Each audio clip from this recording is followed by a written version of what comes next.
नमस्कार, मैं आपके साथ मृदुल शर्मा और आज हमारे साथ मौजूद हैं जो कि किसी परिचय के मोहताज नहीं है, लेकिन उन्हें जब आप सुनेंगे तो आप जानेंगे कितनी गहराई वो रखते हैं और अपने अंदर एक भारत को रखते हैं, अपने अंदर भारत के साहित्य को रखते हैं। हमारे साथ आज पॉडकास्ट में मौजूद हैं आलोक जी। आलोक जी, बहुत बहुत शुक्रिया मृदुल। और बहुत लंबे वक्त से ये तमन्ना थी कि कभी ऐसे आमने सामने हो और आज रूबरू हो। और देखिए, आज आपने अपने चैनल पर अपने पॉडकास्ट में बुला लिया तो बातचीत होने का सिलसिला यहाँ से शुरू हो गया। बिल्कुल, बातचीत होगी, बातचीत भारत की होगी, बातचीत आलोक की होगी, क्योंकि आलोक यूं ही नहीं बने हैं। आलोक ने लंबा सफ़र तय किया है। इस सफ़र में कई कठिनाइयाँ भी आई होंगी, लेकिन आलोक, जब आपने कलम थामी होगी, मैं सिर्फ आपको आलोक इसलिए कह रहा हूँ क्योंकि जब आपने अपने अंदर के आलोक को देखा, समझा, कलम उठाई, तो कैसा लगा उससे मुलाकात करके? बहुत पहले ये सोच लिया था कि मैं दिखता अच्छा नहीं हूँ लेकिन मैं लिखता अच्छा हूँ। बहुत ही खूबसूरत।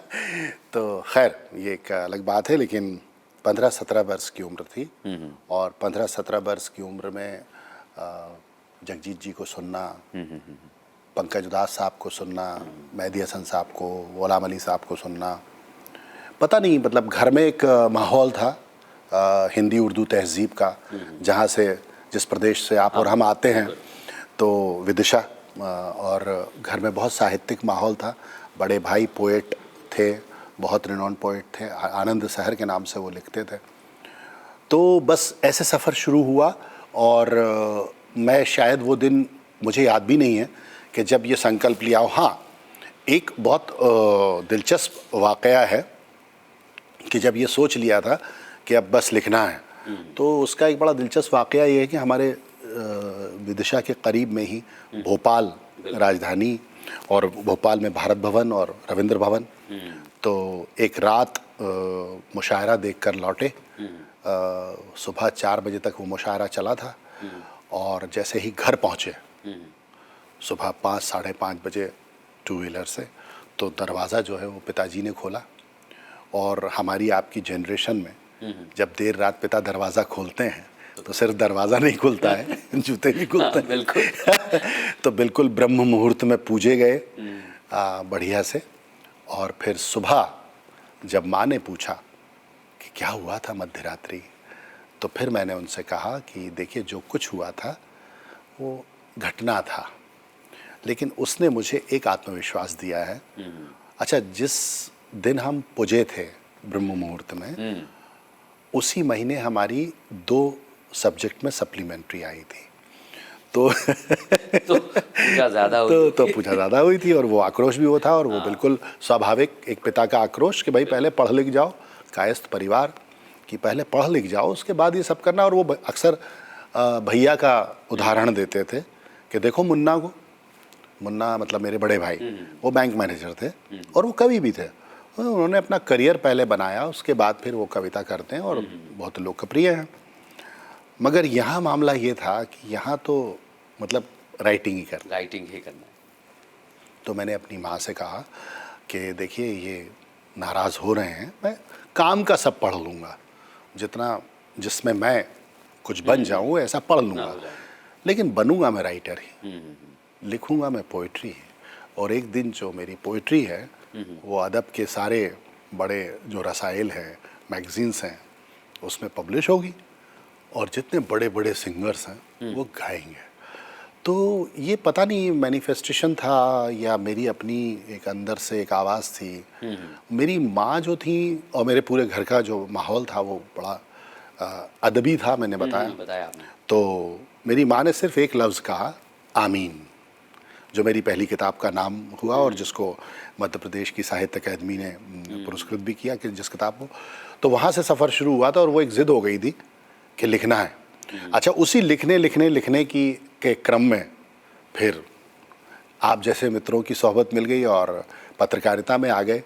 तो पहले भोपाल से शुरुआत हुई, फिर यहाँ दिल्ली आ गया, यहाँ भी 2 बड़े चैनल्स में रहा लंबे वक्त तक। और उस दौरान ये नहीं छोड़ा कि लिखना नहीं है। लिखते रहना है, वो जुनून था। वो जुनून था।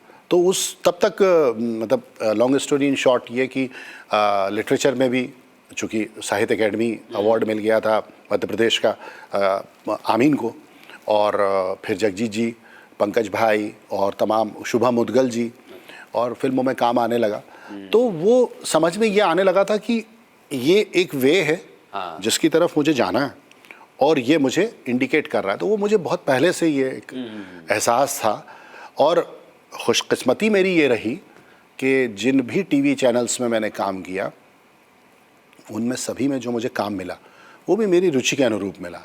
ऐसा नहीं कि मुझे माइक उठा के और दौड़ा दिया गया हो, लेकिन हाँ एक कलम से जुड़ा हुआ काम रहा। तो मैं हमेशा कहता हूँ कलम की कमाई, तो वो मेरे कलम की कमाई ये है कि टीवी ने भी मेरे जो बॉसेस रहे और उन्होंने इस आर्ट को जो भी मेरे अंदर था छोटा मोटा उसको मेरे पूरे 20-22 साल के प्रोफेशन में उसको रिगार्ड किया और उसी के मुताबिक मुझे काम दिया और कराया। तो बहुत खुशकिस्मत तो ये इस मामले में मैं लकी रहा कि मेरा जो पैशन था वही मेरा पेशा बना। बिल्कुल, और ये बहुत कम होता है क्योंकि जैसा आपने कहा कि आपका सफ़र शुरू हुआ, कई बार हम इस भागती दौड़ती ज़िंदगी में पैसे के पीछे भाग जाते हैं, कई लोगों का पैशन जो है वो छूट जाता है पीछे। लेकिन आलोक भाई आपने कहा कि वो मिलता गया और आप करते गए। आमीन से शुरुआत हुई और उसके बाद इतनी रचनाएं आपने की जिसमें से मैं कहूँगा शिव तांडव का हिंदी अनुवाद जो दुनिया भर में प्रसिद्ध हो गया है, और उस पर भी हम चर्चा करेंगे। लेकिन आलोक पर जब चर्चा चल ही रही है तो अब आलोक नामा भी हम जल्द ही जैसा आप बता रहे हैं कि उसमें बहुत मेहनत आपने की, आमीन से शुरुआत हुई, आलोक नामा, ये कैसे सफ़र हुआ? मैं कोई 2-3 बरस पहले अपने करीब 1-1.5 महीने के लिए अमेरिका के टूर पे गया था जावेद अख्तर साहब के साथ। तो जावेद साहब का एक बड़ा मशहूर शो है, मैं कोई ऐसा गीत गाऊं, जिसमें वो अपने गीतों की कहानी सुनाते हैं। तो हम लोग कोई 10-12 जगह हमारा रिसाइटेशन था, हमें काव्य पाठ करना था। पहले मैं पढ़ता था, फिर जावेद साहब पढ़ते थे, और ये एक ऐसा वक्फा था, मैं इसको बहुत अच्छा अपने ज़िंदगी का बहुत खूबसूरत वक्त मानता हूँ कि द जावेद अख्तर ऐसी पर्सनालिटी के जिनके साथ रहना मुझ जैसे स्टूडेंट ऑफ गज़ल को या स्टूडेंट ऑफ पोइट्री को के लिए ऐसा है कि जैसे हमें ऑक्सफोर्ड यूनिवर्सिटी न्योता दे दे तो अपने आप में वो यूनिवर्सिटी है।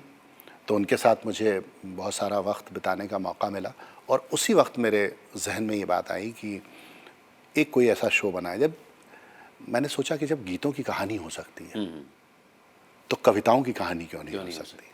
हर कविता की एक कहानी। मैं बहुत अरसे से अपने सोशल मीडिया पर, फेसबुक पर और इंस्टा वगैरह पर लिखता भी था, हर कविता की एक कहानी होती है, चाहे वो अम्मा हो, बाबूजी कविता हो या शिव तांडव स्तोत्र हो, एक स्टोरी होती है। हम सब एक स्टोरी में हैं, हम सब एक कहानी में हैं। बड़ा खूबसूरत गीत उन्होंने लिखा है अमिताभ भट्टाचार्य ने, क्या पता हम में है कहानी या कहानी में है हम, ठीक है, लाल सिंह चड्ढा फिल्म का गीत है ये, मुझे बहुत अच्छा लगता है वो गीत। तो मुझे हमेशा ये लगता था कि लोगों को ये भी तो पता हो कि जैसे माँ को पता होता है कि प्रसव वेदना क्या होती है, तो क्रिएटर जो होता है वो भी एक तरह से माँ की तरह होता है। वो जब कोई रचना रच रहा है, चाहे वो कोई पेंटिंग हो या कोई पोएट्री हो, कोई सॉन्ग हो, उसका क्रिएटिव प्रोसेस क्या है, कैसे वो आया उस तक, बिल्कुल ये बहुत इंपॉर्टेंट है। अच्छा, दूसरा इसमें एक दृश्य ये भी चल रहा था समानांतर, विद ड्यू रिस्पेक्ट, कि मुझे ये दिख रहा था कि हिंदी कविता के मंचों पर, मैं तो बहुत कम जाता हूँ, मैं मुशायरों में और उर्दू पोइट्री के फेस्टिवल्स में ही बहुत जाया करता हूँ। मुझे ये लग रहा था कि जिस कविता के बैकग्राउंड से मैं आता हूँ, हिंदी उर्दू के बैकग्राउंड से मैं आता हूँ, उसमें जो हिंदी कविता का जो मंच है उस पर कविता के अलावा बाकी सब कुछ हो रहा है। और मुझे एक सज्जन मिले न्यूयॉर्क में, चूँकि मैं पहले भी जा चुका था, तो वो मेरे कान के करीब आए और मुझसे कहा कि देखिए साहब, जावेद साहब तो लेजेंडरी पर्सनैलिटी हैं और आपने भी बहुत अच्छा पढ़ा, और हम ये चाहते हैं कि नेक्स्ट जो ट्रिप आपका हो वो आप आए सोलो, आप अपने साथ ना एक स्टैंड अप कॉमेडियन ले आए। तो मैंने जैसे ये कोई बुरा वो नहीं है, लफ्ज़ नहीं है, पर मुझे हैरत ये हुई कि वो कविता सम्मेलन करना चाहते थे और वो स्टैंड अप कॉमेडियन के लिए मुझसे कह रहे थे। तो मुझे अचानक से लगा, तो उन्होंने कहा कि देखिए यहाँ जो कम्युनिटी है वो जनरली इंटरटेन होने के लिए आती है और फिर वो उनका वीकेंड होता है और वो उसको ही कविता तस्लीम करते हैं, मानते हैं। तो मुझे ये लगा, और फिर इधर मैं देखता था कि यहाँ भी हिंदी कविता के मंचों पर लतीफ़े हो रहे हैं, जुमलेबाजी हो रही है, अच्छी बहुत मोटी मोटी फीस लेकर राजनीतिक टिप्पणियाँ हो रही हैं। बिल्कुल होती है ना, तो वो हो रही हैं। तो मुझे लगता था कि ये जो नई जनरेशन आ रही है, क्या ये भी ऐसे ही रिसीव कर रही होगी पोएट्री को? तो मैंने सोचा कि, और तब तक विद ग्रेस ऑफ गॉड इतने सारी पोएम्स, इतने सारे सॉन्ग्स, इतने बड़े बड़े जिनको देखकर हम बड़े हुए, उनके साथ काम करने का शरफ हासिल हुआ, खूबी हासिल हुई।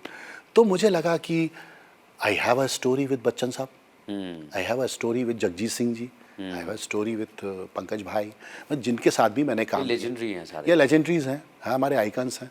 तो मुझे लगा कि ये जो गाने, अब मंजिलें क्या हैं, रास्ता क्या है, हौसला हो तो फासला क्या है, इन 1994 यू वोंट बिलीव के मुझे जब मैं पहली बार गया जगजीत जी से मिलने, क्या हुआ, तो भगा दिया उन्होंने। भगा दिया। ये याद रहा। हाँ, बिल्कुल भगा दिया। मैं 3 रोज सीढ़ियों पर बैठा रहा वेस्टर्न आउटडोर स्टूडियो की, और जब तीसरे चौथे रोज वो मिले, उन्होंने मुझे सुना, तो तैयारी इतनी कच्ची थी।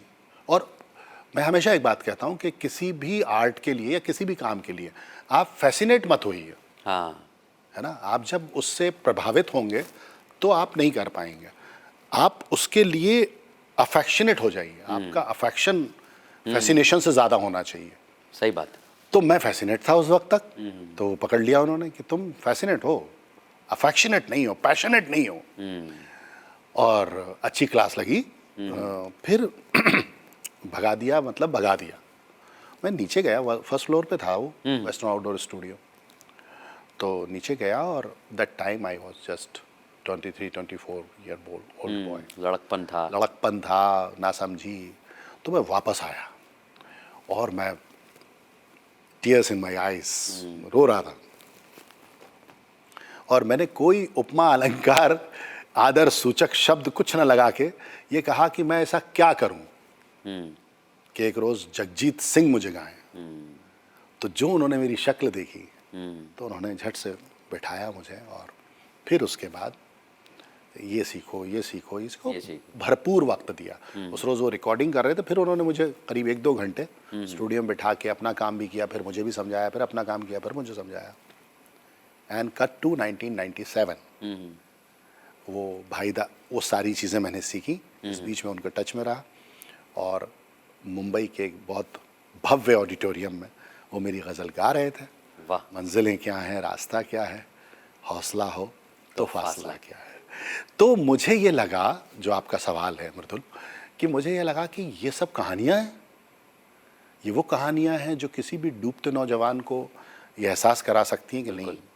मतलब मैं हमेशा कहता हूँ, मेरा एक बड़ा मशहूर कोट है कि मुझे लगा कि अब वो वक्त है जब मेरे पीछे आ रही कविता की पीढ़ी, या मेरे पीछे आ रही किसी भी आर्ट फॉर्म की या किसी भी प्रोफेशन की पीढ़ी ये सुन सकती है मुझसे। बिल्कुल, क्यों, थोड़ा बहुत नाम हो गया था। तो मैं हमेशा कहता हूँ कि लोग आपके संघर्ष की कहानियाँ भी तभी सुनते हैं जब आप उस संघर्ष में तब कर कामयाब हो जाते हैं। बिल्कुल, एक नाकाम आदमी के संघर्ष की कहानी कोई नहीं सुनता। सफलता की ही कहानियों को सुना जाता है। सफलता की ही कहानियों को सुना जाता है। इसमें एक और थोड़ा हल्का फुल्का संवाद में ये जोड़ता हूँ कि बनता हुआ शाहरुख खान किसी को अच्छा नहीं लगता, लेकिन जब शाहरुख खान बन जाता है तो फिर दिल्ली की सड़कों पर जो है चाय वाले और सब किस्से कहानियाँ कुछ गढ़ते हैं और कुछ सचमुच में करते हैं। तो ये आलोकनामा जो है, ये बेसिकली मेरे गीतों की कहानियाँ नहीं है, मेरी कविताओं की कहानियाँ नहीं है, ये एक मोटिवेशनल जर्नी है कि अगर आपके पास कोई ड्रीम है, क्योंकि मैं ऐसा मानता हूँ कि ज़िंदगी में आप जिस चीज़ के पीछे जितनी शिद्दत से भागते हैं वो चीज़ उतनी ही तेज़ आपसे दूर हो जाती है।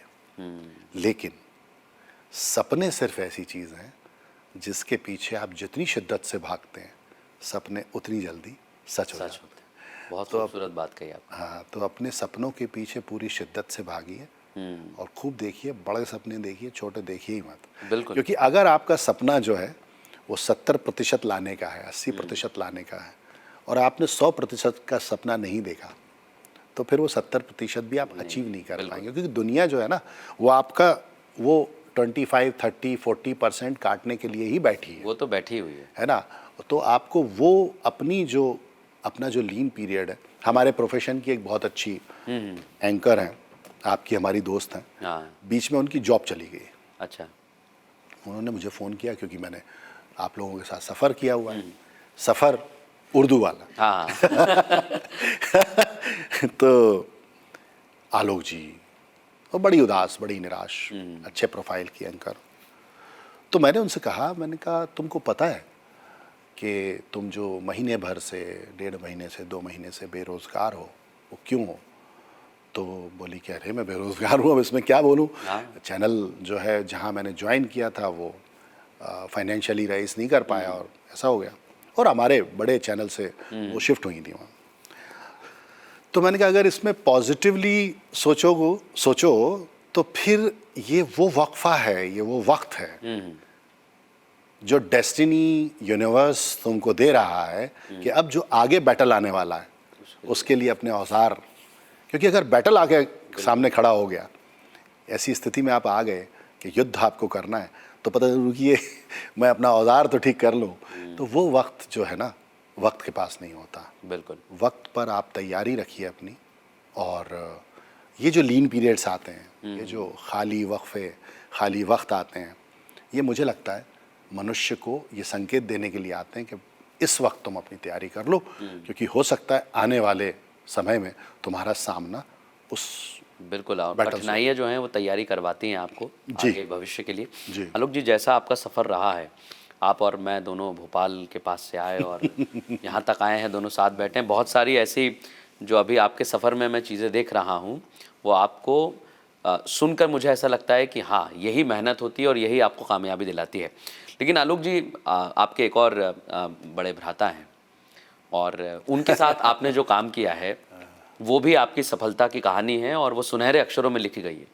और मुझे लगता है कि आपने भी कई रचनाएं लिखी हैं, कई कविताएं लिखी हैं, हिंदी, उर्दू, हर तरह की भाषाओं में आपने कोशिश की है कुछ ना कुछ लिखने की।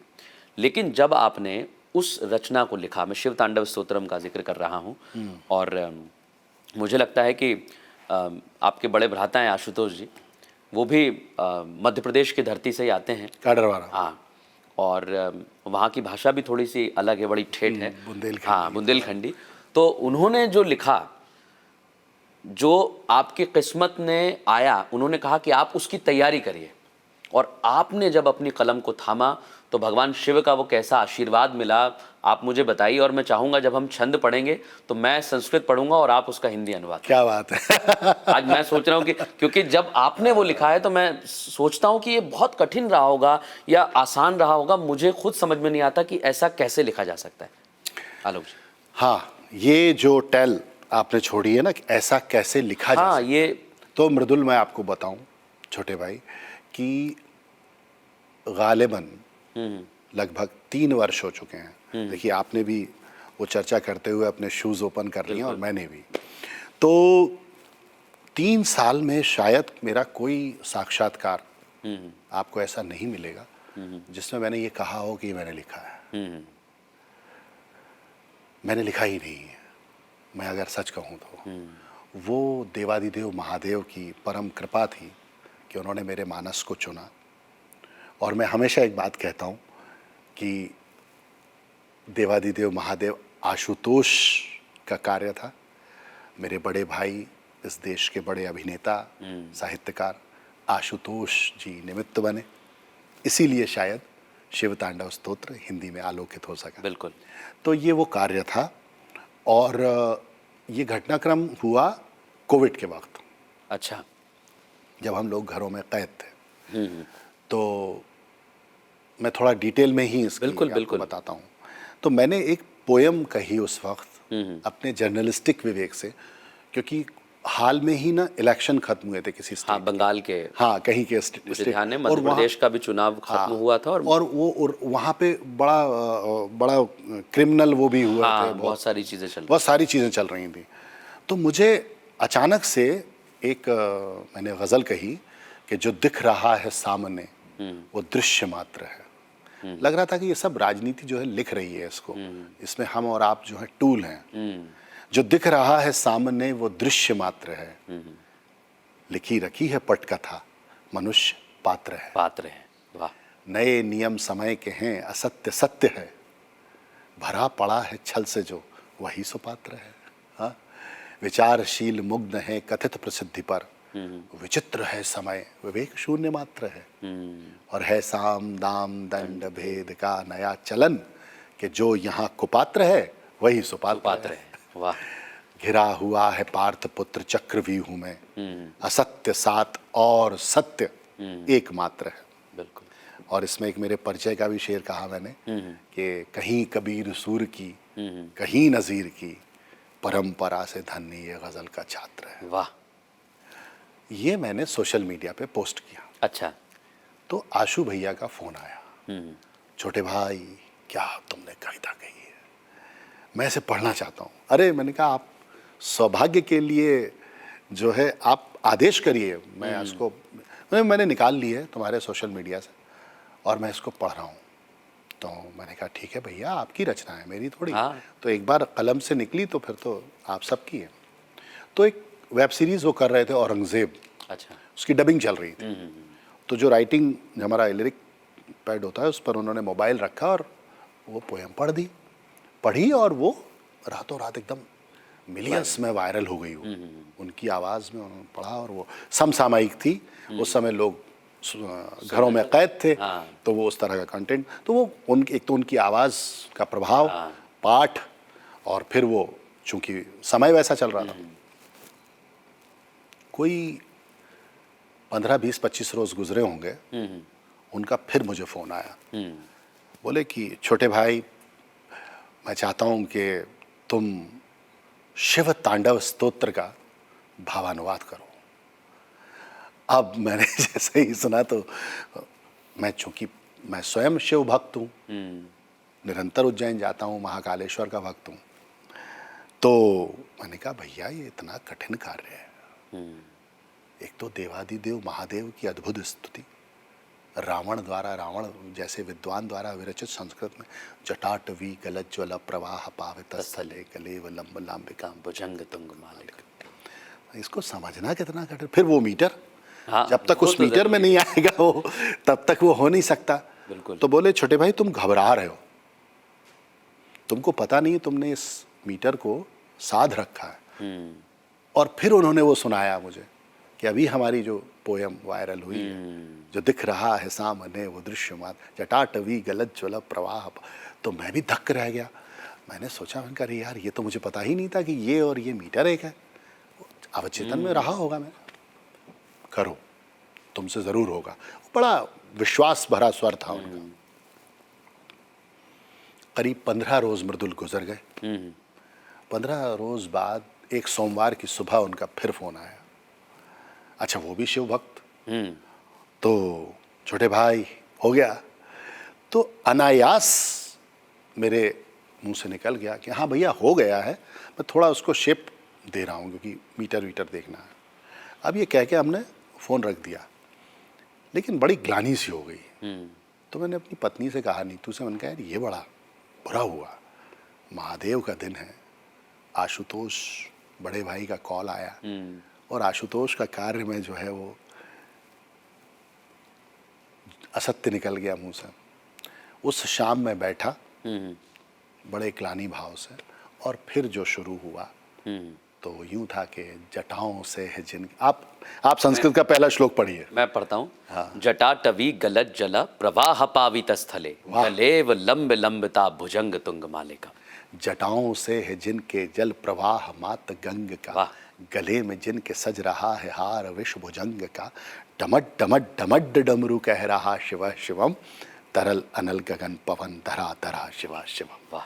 वे नंदनी के वंदनीय नंदनी स्वरूप हैं, वे तीन लोक के पिता स्वरूप एक रूप हैं, कृपालु ऐसे हैं कि चित्त जप रहा शिवा शिवम, तरल अनल गगन पवन धरा धरा शिवा शिवम। कला फिर एक उसमें है कि आगे जटाटवी गलत जल प्रवाह पावित स्थले गलेव लंब लंबता भुजंग तुंग मालिकम। डमट डमट डमट डमट।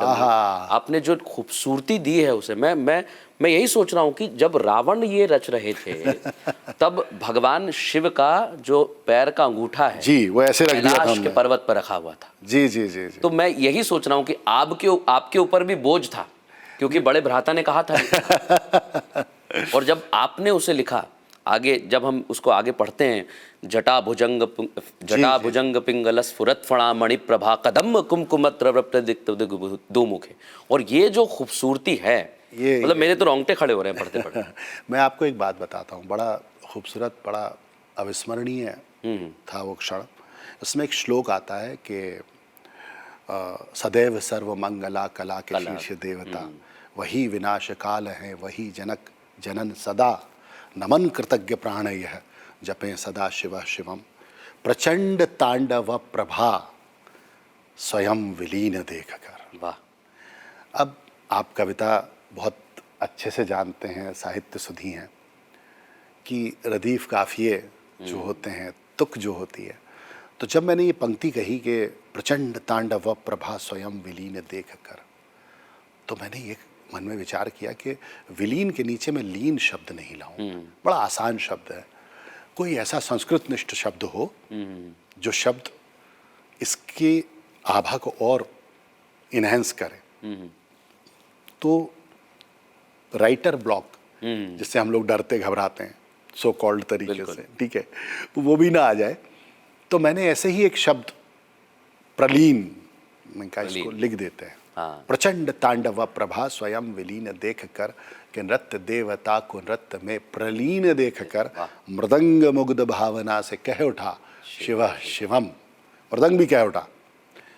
बाद में जब विद्वानों से चर्चा हुई, आशु भैया से चर्चा हुई, तो बोले बिल्कुल सही शब्द है। प्रलीन का मतलब होता है आकंठ डूबा हुआ। तो मैं एकदम, मेरे रोंगटे खड़े हो गए कि भाई ये शब्द कहाँ से आया मेरे मानस में। मैंने जैसे पढ़ा नहीं, मैंने जैसे सुना नहीं, कभी किसी गीत में, भजन में, किसी जगह मैंने, आप, मैं समझ सकता हूँ। हाँ, तो मैं एकदम, मतलब मैं उस इमोशन से, उस भाव से भर गया कि चलो उतनी ही देर सही, मेरा साक्षात्कार तो हुआ। उस प्रोसेस में महादेव ने मुझको रखा मेरे मानस में आकर, और उस, तो ये जो है, इसलिए मैं कहता हूँ कि मैंने नहीं लिखा, बस मैं निमित्त बना, या मैं उसका जरिया, उसका माध्यम बना, और उन्होंने मुझे इसके लिए चुना। मैं उनका धन्यवाद, उनके प्रति कृतज्ञता ज्ञापित करता हूँ। मैं, आलोक भैया, जब मैंने ये पॉडकास्ट शुरू किया था, मुझे नहीं पता था, आपकी आंखें भी थोड़ी सी भर आई हैं, और ना जाने क्यों जब मैं ये चर्चा कर रहा हूँ, मुझे भी एक एहसास हो रहा है कि ये जो लिखाया गया है और मैं आज आपके माध्यम से सुन रहा हूँ, तो मुझे लग रहा है कि वाकई ये महादेव का आशीर्वाद है। जैसा माँ सरस्वती ने रावण को आशीर्वाद दिया, महादेव कहते हैं जब वो रचना करते हैं जी। और रावण नाम ही तभी दिया है भगवान शिव ने। जी, लंकेश था नाम, लंकेश, दशानन था नाम। दशानन। लेकिन जब वो भक्ति, वो आप कहें, जब रावण ने महादेव को एक चुनौती दे दी थी, सिर्फ अंगूठा रखा और माँ सरस्वती ने उसके बाद आशीर्वाद दिया। मुझे लगता है आलोक भैया, ये आशीर्वाद आप पर सदैव बना रहे, और आप हम जैसे लोगों को, नई पीढ़ी को शिक्षा दें ऐसे ही कि हम कविता पढ़ें भी, लिखें भी और सुने भी। और मुझे लगता है कि अभी तो बहुत कुछ बाकी है आपके बताने में। इसका एक बहुत सुंदर, जब ये संपूर्ण हो गया तो वो बहुत पसंद किया जाता है, जबकि वो शिव तांडव स्तोत्र नहीं है। हाँ, तो सोचा ये गया कि विमर्श होता था, हम लोगों में विमर्श होता है बहुत, आशु भाई में और मुझ में, और हम लोग बैठ के घंटों चर्चा करते हैं, 4-4 5-5 घंटे, सुबह हो जाती है। तो ऐसे एक दिन विमर्श हो रहा था कि शिव क्या है। तो हमारी पूरी सनातन सभ्यता में शिव इकलौते ऐसे देव हैं जो बिल्कुल लीस्ट रिक्वायरमेंट, बिल्कुल। जिसको कहते हैं कि आप जल, आप मतलब आपके अश्रु भी अगर शिवलिंग पर गिर पड़े तो समझिए कि जलाभिषेक हो, बल्कि वो सबसे शुद्ध जलाभिषेक माना जाता है। बहुत कि आप, बड़ी बात। और ये मैंने कई बार अनुभूत किया मृदुल, कि जब मैं वहाँ जाता हूँ, काशी विश्वनाथ जाता हूँ या महाकालेश्वर, चूँकि बचपन से जाता रहा हूँ, अपने 4-5 साल की आयु से विदिशा में पला बड़ा हूँ, वहाँ तो जाते तो वहाँ तो मौसी रहती थी उज्जैन में, तो बचपन में कभी भी भाग जाते थे, और उस बहाने फिर शिव, महाकाल। तो हमेशा मैंने ये देखा है कि वहाँ जाकर एक, अच्छा आपके जीवन में सब कुछ सामान्य है, कोई दुख नहीं है, कोई संकट नहीं, कोई आर्थिक तंगी नहीं है, लेकिन अगर आप वहाँ जाकर भावुक हो रहे हैं, इट मीन्स कि आप वो जो वाइब्स हैं, वो वाइब्रेशंस हैं। जैसे मैं आपको अभी ये उसका अंतिम हिस्सा सुनाऊं, उसके पहले अभी श्रावण मास के अंतिम सोमवार पर मैं दोनों जगह गया, काशी विश्वनाथ और महाकालेश्वर। तो जैसे ही मैं जाकर बैठा तो मैं फूट फूट कर रोने लगा। मेरे साथ मेरे एक कवि मित्र हैं जो IPS हैं हमारे मध्य प्रदेश के, राजेश मिश्रा, वो भी गए हुए थे, हम दोनों बैठे हुए थे, जो सामने जो नंदीग्रह है वहीं बैठे थे। मैं फूट फूट कर रोने लगा। उन्होंने पूछा, अच्छा वो मेरे साथ पहली बार गए तो बड़े अचंभित हो गए हो।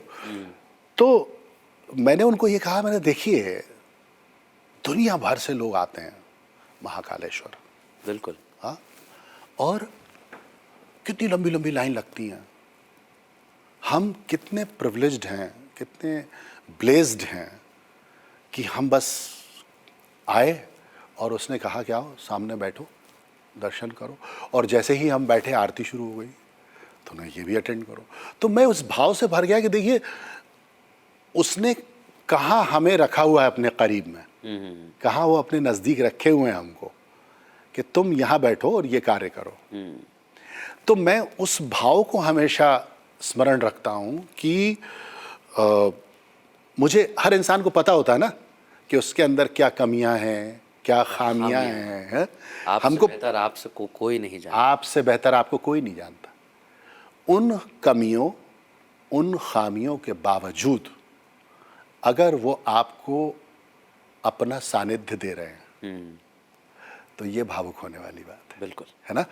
तो मैं वो उस भाव से भर जाता हूँ, अक्सर वहाँ जाता हूँ तो और कभी सामान्य नहीं रह पाता मैं, कुछ ना कुछ मेरा एक्ट जो है वहाँ चेंज हो जाता है। वो इतनी अद्भुत जगह है, इतनी अद्भुत जगह है। आप तो कई बार, चूँकि वहीं हैं हम लोग, हम ही उसी प्रदेश के हैं, सौभाग्य है हमारा कि हमारे प्रदेश में दो ज्योतिर्लिंग हैं। तो एक दिन ऐसे ही विमर्श हो रहा था, तो बोले देखो यार छोटे भाई कि कैसी अद्भुत बात है कि अगर तुम उनको रख दोगे शिव को भावना के साथ तो आलोकेश्वर हो जाएंगे। बिल्कुल, हाँ, आशुतोष रख देंगे तो आशुतोश्वर हो जाएंगे, पीपल के नीचे विराज दोगे पीपलेश्वर हो जाएंगे। भगवान मर्यादा पुरुषोत्तम भगवान श्री राम ने लंका विजय के पूर्व वहाँ बुलाया तो रामेश्वरम हो गए। तो वे शेष हैं, अशेष हैं, प्रशेष हैं, विशेष हैं। वे शेष हैं, अशेष हैं, प्रशेष हैं, विशेष हैं। जो उनको जैसा धार ले वे उसके जैसा वेश हैं। वे नेत्र सूर्य देवता का, चंद्रमा का भाल हैं। विलय भी वे, प्रलय भी वे, अकाल महाकाल है। उसी के नाथ हो लिए जो उनके साथ हो लिया, वहीं के हो गए हैं वे जहाँ सुना शिवा शिवम, तरल अनल गगन पवन, धरा धरा शिव शिव। बहुत ही खूबसूरत, और ये इतना ज़बरदस्त आपने लिखा है क्योंकि लोगों ने इसको पसंद नहीं किया है, इसको आत्मसात भी किया है। मैं अरे वो मैं कहीं एयरपोर्ट पर जा रहा हूँ, कहीं ट्रैवलिंग कर रहा हूँ, जिन्हें पता होता है हाँ कि ये मेरा रचा हुआ है या मेरा लिखा हुआ है। हम और आशु भाई जा रहे होते हैं कहीं पर, कई बार हम लोग साथ में ट्रैवलिंग करते हैं, लोग रोकते हैं, सर हम आपका शिव तांडव स्तोत्र प्रातः अनिवार्य रूप से सुनते हैं। तो वो एक हो गया। बिल्कुल, वो रचना ऐसी रही कि महादेव का आशीर्वाद रहा। और मैं फिर कहूँगा, थोड़ा सा वक्त कम है हमारे पास, लेकिन चर्चा मुझे लगता है आलोक जी आपके साथ इतनी ज़बरदस्त रही है मेरी। और मैं चाहूँगा कि हम फिर कभी बैठेंगे, फिर कभी इसी तरह बात होगी आलोकनामा, आमीन, शिव तांडव स्तोत्रम की। लेकिन आज वक्त इतना ही है, और उम्मीद करता हूँ कि आपने अपने भाव जो अंदर के हैं आज इस पॉडकास्ट के माध्यम से लोगों तक पहुँचाए होंगे, क्योंकि हर एक नज़्म आपकी, हर एक गज़ल, हर एक कविता लोगों को संदेश भी दे रही है। और जैसा आपने कहा कि अभी तो ये शुरुआत है, अभी बहुत कुछ बाकी है। ये आपने कहा है। मैं तो अभी यात्रा में ही हूँ, हाँ। और मैं शायद अपनी यात्रा के अंतिम पड़ाव पर भी यही कहूँगा कि मैं यात्रा में हूँ। यात्रा में क्योंकि सीखने का सफ़र कभी ख़त्म नहीं होता। ख़त्म नहीं होता है। तो ठीक है, बहुत बहुत धन्यवाद आलोक जी हमसे बातचीत करने के आपका लिए। भी बहुत बहुत शुक्रिया मृदुल, और बहुत मृदुल बातें हुई जिससे मन आलोकित हुआ। बहुत ही और खूबसूरत। आपका बहुत शुक्रिया। बहुत धन्यवाद। तो ये थे आलोक श्रीवास्तव जी। फिलहाल इतना ही, बाकी खबरों के लिए बने रहिए हमारे साथ।